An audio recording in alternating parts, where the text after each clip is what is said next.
നിലമ്പൂർ ഉപതെരഞ്ഞെടുപ്പിൽ ഇടതുപക്ഷ സ്ഥാനാർത്ഥിയായ എം സ്വരാജിന് വേണ്ടി പ്രചാരണത്തിന് ഇറങ്ങുമെന്ന് കേരള ആശാ വർക്കേഴ്സ് ഫെഡറേഷൻ നേതാക്കൾ. ഒരു വിഭാഗം ആശാ വർക്കർമാർ സർക്കാരിനെതിരെ നടത്തുന്ന സമര കോലാഹലം തള്ളിക്കളയുന്നതായും നേതാക്കൾ ചൂണ്ടിക്കാട്ടി. നാഷണൽ ഹെൽത്ത് മിഷന്റെ ഭാഗമായി പ്രവർത്തിക്കുന്ന ആശമാർക്ക് സംസ്ഥാന സർക്കാർ നൽകിയ പിന്തുണയും ക്ഷേമപ്രവർത്തനങ്ങളും ഉയർത്തിക്കാട്ടിയാണ് നിലമ്പൂർ മണ്ഡലത്തിലെ ഇടതുപക്ഷ അനുകൂല ആശാപ്രവർത്തകർ രംഗത്തെത്തിയത്. നിലമ്പൂർ ഉപതെരഞ്ഞെടുപ്പിൽ LDF സ്ഥാനാർത്ഥിയായ എം സ്വരാജിന്റെ വിജയത്തിനായി പ്രചരണത്തിനിറങ്ങുമെന്ന് കേരള ആശാ വർക്കേഴ്സ് ഫെഡറേഷൻ നേതാക്കൾ വ്യക്തമാക്കി. തിരുവനന്തപുരത്ത് സമരം നടത്തുന്ന Kerala ASHA health workers association M സ്വരാജിനെതിരെ നിലമ്പൂരിൽ പ്രചരണം ആരംഭിച്ച സാഹചര്യത്തിലാണ് ഇടതുപക്ഷ ആശാപ്രവർത്തകർ എം സ്വരാജിന് പിന്തുണ പ്രഖ്യാപിച്ച് രംഗത്തെത്തിയത്. സർക്കാരിനെതിരെ ഒരു വിഭാഗം നടത്തുന്ന സമരനാടകം ആശമാർ ഒന്നടങ്കം തള്ളിക്കളഞ്ഞിരിക്കുകയാണെന്നും സംസ്ഥാന ഭാരവാഹികൾ ചൂണ്ടിക്കാട്ടി. ഇപ്പോൾ ഏറ്റവും ഒടുവിൽ ഏപ്രിൽ മാസത്തെ അടക്കം കണക്കിലെടുക്കുമ്പോൾ ഇതിൽ 15,000 രൂപയ്ക്ക് മുകളിൽ വാങ്ങിയ ആശമാരുണ്ട്. ചിലപ്പോൾ അത് നമ്പറിൽ കുറവായിരിക്കാം.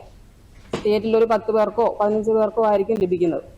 തങ്ങളെ സംബന്ധിച്ച് അതൊരു പരിഹാസപൂർവമായി എന്നുള്ളത് വളരെ യാഥാർത്ഥ്യമാണ്. അതുകൊണ്ട് തന്നെ നമ്മുടെ ഈ നടക്കുന്ന തെരഞ്ഞെടുപ്പിൽ ഞങ്ങളെല്ലാവരും സ്വരാജിനെ ജയിപ്പിക്കുന്നതിന് വേണ്ടി ഇവിടെ ഉണ്ടാവും. മണ്ഡലത്തിലെ ആശമാർ ആശമാരുടെ ഓണറേറിയം 1000 രൂപയിൽ നിന്ന് 7000 രൂപയായി വർദ്ധിപ്പിച്ചത് ഇടതുപക്ഷ സർക്കാരാണ്. അധികമായി ഇൻസെന്റീവുകൾ ലഭ്യമാകുന്ന രീതിയിൽ സർക്കാർ ഇടപെടൽ നടത്തിയതോടെ ആശമാർക്ക് ഒരു മാസം ചുരുങ്ങിയത് 10,000 രൂപ മുതൽ ലഭിക്കുന്നുണ്ടെന്നും നേതാക്കൾ ചൂണ്ടിക്കാട്ടി. ഓണറേറിയത്തെ മാത്രം പിടിച്ചുകൊണ്ടു പോകുന്ന ഈ ഒരു സമീപനത്തിന് അവരെന്തുകൊണ്ട് പാർലമെന്റിന് മുമ്പിലേക്ക് സമരവുമായി പോകുന്നില്ല?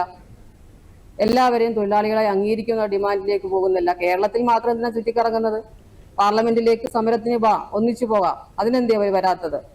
അതാണ് ഞങ്ങൾക്ക് അവരോട് ചോദിക്കാനുള്ളത്. ഉപതെരഞ്ഞെടുപ്പിനിടെ ചിലർ നടത്തുന്ന കള്ളപ്രചരണങ്ങൾ തള്ളിക്കളയുന്നതായും എം സ്വരാജിനു വേണ്ടി വോട്ട് തേടിയുള്ള പ്രചാരണം അടുത്ത ദിവസം മുതൽ ആരംഭിക്കുമെന്നും നേതാക്കൾ പറഞ്ഞു. LDF സർക്കാരിന്റെ ജനാധിപത്യ വിരുദ്ധ നിലപാടുകൾ ചൂണ്ടിക്കാട്ടി Kerala ASHA health workers association പ്രവർത്തകരും നിലമ്പൂരിൽ പ്രചാരണം നടത്തുന്നുണ്ട്.